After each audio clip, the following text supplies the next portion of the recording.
Assalamu alaikum wa rahmatullahi wa barakatuh. Welcome back, everyone, to Project Ihya Podcast. And today we have with us once again Mufti Abdullah Nana. And we just recently had a podcast with the esteemed Mufti on his book, upcoming book, the biography of Barbarossa, Captain Barbarossa. But inshallah, we want to also talk to Mufti Sahab about another project that he's working on, which I think many ulama, scholars, and a lot of people in the academic field would also find interesting. So without further ado, mashallah, Mufti Sahab, he holds degrees from UC Berkeley as well as a alim and mufti degree from Darul Ulum Azadville. He's a imam in Islamic Mill Valley. He's the imam in the Mill Valley Islamic Center in California, where he was born and he was raised as well in California. And mashallah, Mufti Sahib is Mufti Sahib is involved in a lot of khidmah and a lot of services in the community, mashallah. And without further ado, I want to go right into it. We did do an intro to Mufti Sahib in our last video, and even there I said that it would be hard to cover the whole intro. Mashallah, he's doing so many things right now. So, and this is one of those projects. So inshallah, Mufti Sahib, if you could shed some light on the effort that is being done on the commentary or on Sharḥ Maʿānī al-Āthār, which is a book of hadith, primarily within the Hanafi school. Yes. So I think as a segue, right at the end of the last podcast, I was mentioning that it's a very exciting time to live in, right? That we're seeing new books being published, and we're seeing new research that's being done that wasn't available before. So what is Sharḥ Maʿānī al-Āthār, right? So Sharh, it's a book written by Imam Tahawi of Egypt. And as Mawlana Asadullah pointed out, it's a book that's written specifically from the Hanafi perspective. So this is unique in the books of Dawrat al-Hadith. Normally when a person becomes a scholar, they're studying books such as Mishkat al-Masabih, which is written from the perspective of the Shafi madhab. They're also studying books like Sunan Abu Dawud, Sunan Tirmidhi, which aren't necessarily written from a Hanafi perspective. So Sharḥ Maʿānī al-Āthār, the few unique things about it: number one, it's written from a Hanafi perspective. Number two, it's also a book that's widely taught. So when you try to pick a book to work on, you look at its relevance and you look at its importance. So Sharḥ Maʿānī al-Āthār is studied by thousands of students on a yearly basis. And the challenge is, when you're studying a book, you want to ensure that you have the best copy. Like what many students will do before starting off a class, they'll ask, what is the best copy of the book? Is there a critical edition or not?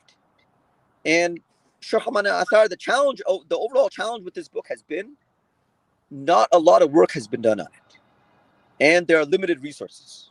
So I was sharing a story with the sheikhs before the podcast, that when we were students in the year 2004, one of the students asked the teacher a question about the book, and he saw it a certain way, the teacher saw it another way, and both of them are at an impasse, and we're not sure how to resolve it.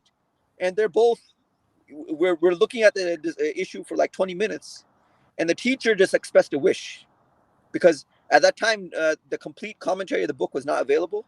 Nukhb al-Afkar by Allama Aini, that book was not available. So the teacher just said, send someone to Darul Deoband and ask them to photocopy the book, or take a look at the computer version of the book that they're working on and ask them to look this up. But unfortunately, we couldn't do that. We didn't have cell phones during that time. This was the good old days, year 2004. We didn't have cell phones with the internet. We didn't have international text messages. So we weren't able to do that. But I guess that would highlight the frustration or the challenge many students that study this book face when they don't have access to the proper resources. What would you say is the reason why there isn't so much so much work done on the book, when it's such a widely taught and revered or renowned book? Allah knows best. I would say that one possible reason would be that there's a gap between India, Pakistan, Bangladesh, Afghanistan, and the Arab world. So Mhm. Imam Tahawi himself, he was from Egypt, and Egypt eventually came under the control of the Ottoman Empire, right? The Mamalik after the Mamluks. Uh, so kind of going back to our podcast about the Ottoman history. Yeah. So most of the manuscripts of this book, they're not in India, Pakistan, Bangladesh. In fact, Uh, they're mostly in Egypt. Dar Kutub al-Misriya, there's probably about 15 manuscripts, and Turkey has another 10 to 15 manuscripts. Wow, subhanallah. is there a Yeah. sense that maybe the work on hadith has been eclipsed by the more famous books like Bukhari? A lot of scholars will take up doing works or effort on those, and some Yes. these kind of books will kind of get left off to the Yes. side. So that's also happened as well. That's also happened as well. And if you just look at the selection process, we generally in the ulums, we do the whole Sahih Bukhari. Yeah. We do the whole Sahih Muslim. Even if we just do just read it, we're still doing the majority of these books. Sharḥ Maʿānī al-Āthār, we're only doing salat, taharat and salat. Mm-hmm. Yeah. Yeah. So Sorry, go ahead, Musa. yeah. So even the resources that are available on Sharḥ Maʿānī al-Āthār, they take the easy way out. They only do a commentary of taharat and salat. Yeah, subhanallah. And one of the beautiful things about the book is like the way he'll bring the ahadith and he'll bring the position of each madhab without kind of mentioning the names, and then he'll do like a logical analysis, and it really helps. Like I feel like if laymen wanted to understand why is a madhab needed, Sharḥ Maʿānī al-Āthār is maybe like instead of going into all the theory, whatever, just like go through one dars of like Sharḥ Maʿānī al-Āthār, like that would help a lot. Yeah, and I guess the other interesting part of it is Turath has translated Sharḥ Maʿānī al-Āthār into English.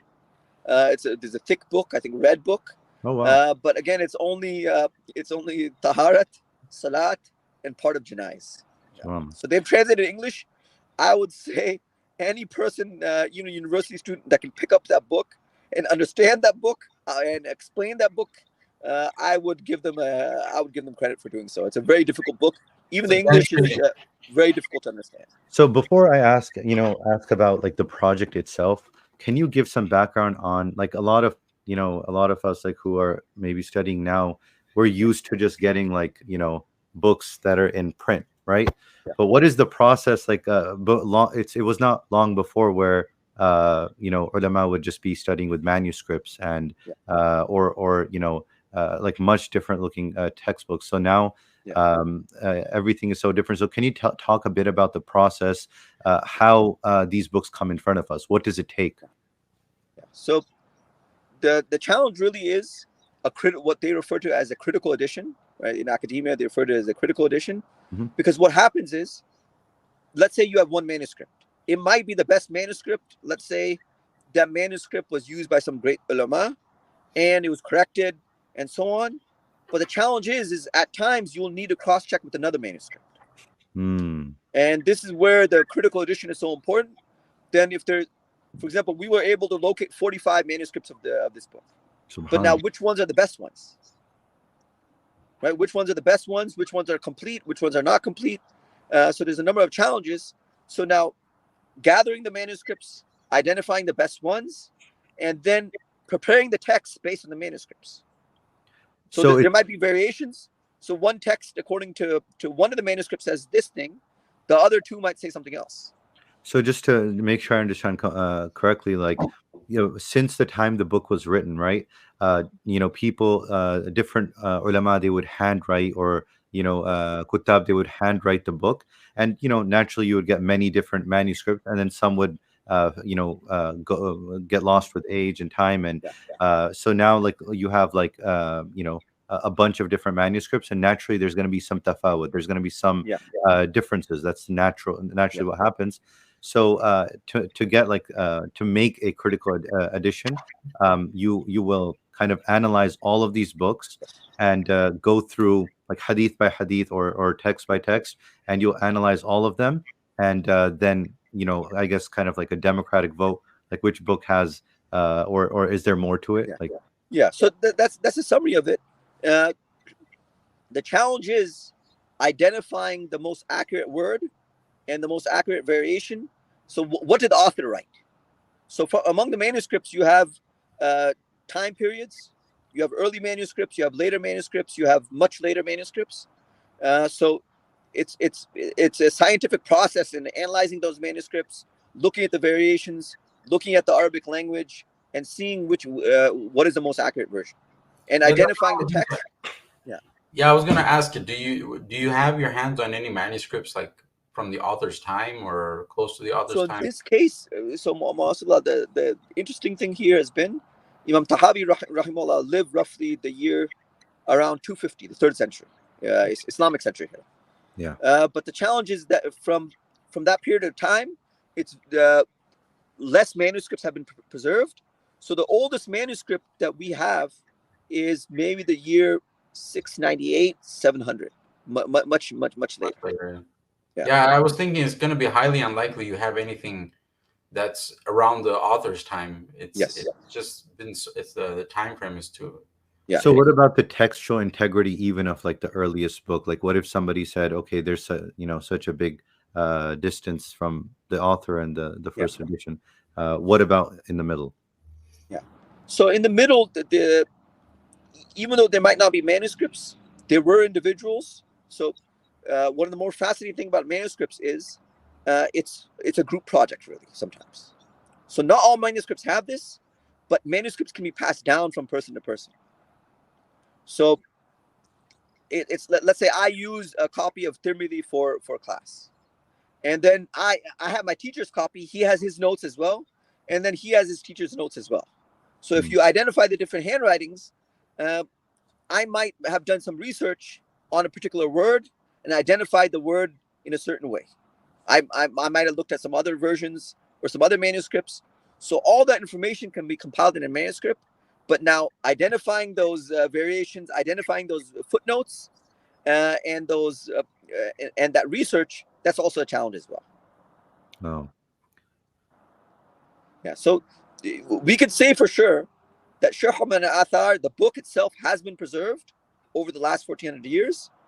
We have the text. It's just a matter of doing that research and ensuring the highest level of accuracy. It's accuracy. So the project really right now is just how to make a critical edition of Sharḥ Maʿānī al-Āthār. Okay. Yes. And of the whole book. So not only of the Kitab al-Tahara and Kitab al-Salat, of the whole book. So can you tell us a bit like about how you located these manuscripts? Like if somebody wanted to find manuscripts, how do they go about doing it? What's the process? Money talks. Yeah, when it comes to manuscripts, money talks. Right. So there are individuals out there that they make a living off of locating manuscripts. Okay. So I'll share a funny story. One of the older Indian manuscripts is located in a library called Khuda Bakhsh in India. Khuda Bakhsh is located in not Rampur. Okay, I'm just forgetting right now where. So I reached out to them. And unfortunately, I hear you guys identifying yourself as American does not help, right? So I reached out to them and I said, "We're working on this book. I would like to obtain a manuscript." So the person responds back, "It's $4,000." So of course, being a desi, I said, "I would like to negotiate that price. Can you give me a discount?" So then the poor guy, he goes, "Look, we're a library." So in India, Pakistan, the libraries generally only get donations when an alim dies, right? So they get donations. So this guy said, "Okay, if you want the manuscript, send me 10 books on the history of Muslims in India. Send me 10 books, and I'll send you the manuscript." Wow. So he's a nice guy. He sent me the manuscript first. He trusted in me, and alhamdulillah, I did send him. I was a little bit late. I was a few months late, but I did send him those 10 books. And alhamdulillah, our deal was done. MashaAllah, that's amazing. So that's kind of like priceless almost, right? Like that, if you think about it, the manuscript is pretty priceless. Did he send you the actual manuscript or like a PDF? No. So the cool thing is that now with technology, you could send a PDF of the manuscript and anyone in the world can benefit from it. Oh, so he sent you a digital copy of the manuscript. Oh, Yes. but a lot of libraries they usually some libraries they digitize and publicize them, right? Majority of manuscripts now are digitized, and there's a move, especially in Turkey, to the Turkish government has funded digitizing manuscripts. What So the about benefit is publication? this: once the manuscript is digitized, inshallah, it will be preserved forever on on Google Drive or Yeah. on the internet. But Wow. are those going to be now like open source, or will you have to pay? No, You no. have to pay for a lot of them, right? So there's uh, some manuscripts are available just online if you search them, but that's a very small percentage. I would say maybe 5%, 10%. Mm. Most other smart people, because they're there to make money, they hold on to them and they sell them. They sell them. But to be fair, let's say 2 or 3 volume manuscript might cost $400, $300. Wow. So then after you procured 45, subhanallah, that's Yeah. amazing. So you procured And 45, I would argue for Sharḥ Maʿānī al-Āthār, no one has gathered this many manuscripts before. subhanallah. Even the version that you have, they claim to have used 13 manuscripts, but they didn't have access to many of them. Subhanallah. So recently, I was able to locate a manuscript from Iraq, and it was hard to get. I think $4 or $5 a page. Yeah, Wow. that's what they charge. So okay, We got it. after you got access to the manuscripts, I guess the first step of the process was getting access to the manuscripts, and the second was probably building a team that you're going to work with, right? Yes, yes, and we have that team. So then there's also the professional copyists. They call them nasikhin. They're Okay. professional copyists. They're really good. You give them a manuscript, they'll type it out in a short period of time. But that's their field. They're good in punctuation, Arabic grammar and punctuation, and they'll type out a manuscript in a few weeks. So do you, before you start the process with the students, right, like the class, do you already have all 45 typed out, or is this like all happening in parallel? Normally it's parallel because it takes the typist some time to type it out. Yeah. So normally it's a parallel project.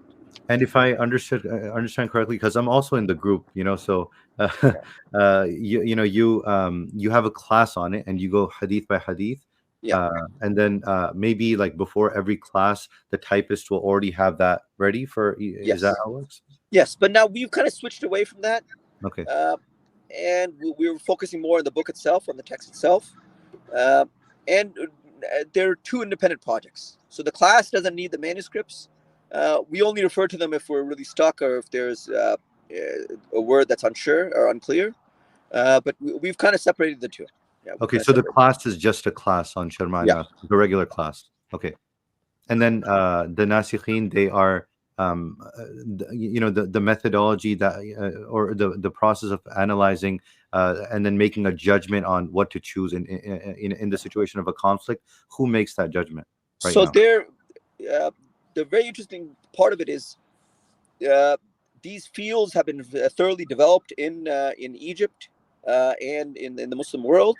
So you'll find people for each field. So look at it like an assembly line, right? Yeah. If we're making iPhones, there's going to be a person that's going to be the welder. There's going to be a person that's going to put in the battery. So you'll have an assembly line. So the people who write out the text, they have a job. Then there's also people who are experts in muqabala, right? So they're going to look at the 10 manuscripts and cross-check them, and then look for variations. And then in the end, the final person that comes in is the professional editor, the muhaqqiq, right? The editor comes in, and he's going to take all the work and then make the final decision generally. So I would imagine this final person, he himself is an alim of a high caliber. Yes. Because you would probably need that. Okay. And then how do is there an elimination process for manuscripts as well? Sorry, have you eliminated any manuscripts from or is the 45 your final number? Yes. So unfortunately, the Indian one didn't make the cut. Wow. And alhamdulillah, we didn't spend 4,000 on it, so it didn't make the cut. Yeah. So how do you decide to eliminate, like, this manuscript isn't going to work? Does handwriting have a role to play also? Yes. So some are more clear than others, and then in the beginning we used some of the manuscripts, so we were able to eliminate them just by accuracy, right? If there's 10 mistakes in one page and the other one has no mistakes, that makes a difference as well. And Oh man, there was a question I had in mind. Just slipped. Uh, okay, khair. Yeah. But So it's a very interesting project. Yeah, it's a very interesting process. It's not as developed in America, but they are experts in the Muslim world. The beauty of it is they are experts in the Muslim world, and for them it's also a challenge as well. If you, it's a win-win situation. For us to, for them, $2,000 or $3,000 a month, that's a lot of money for they can live off of. They can support their families. They can support their sisters. They can support their family members. And for us in America, right, for, that's just the cost of an employee. yeah. And is this like, did you use like a consulting company, like a company that deals with this, and you just gave them the whole project, or did you build your own team completely from scratch? Uh, so this has been an ongoing process for about 3 years, but alhamdulillah, we built a team. Okay.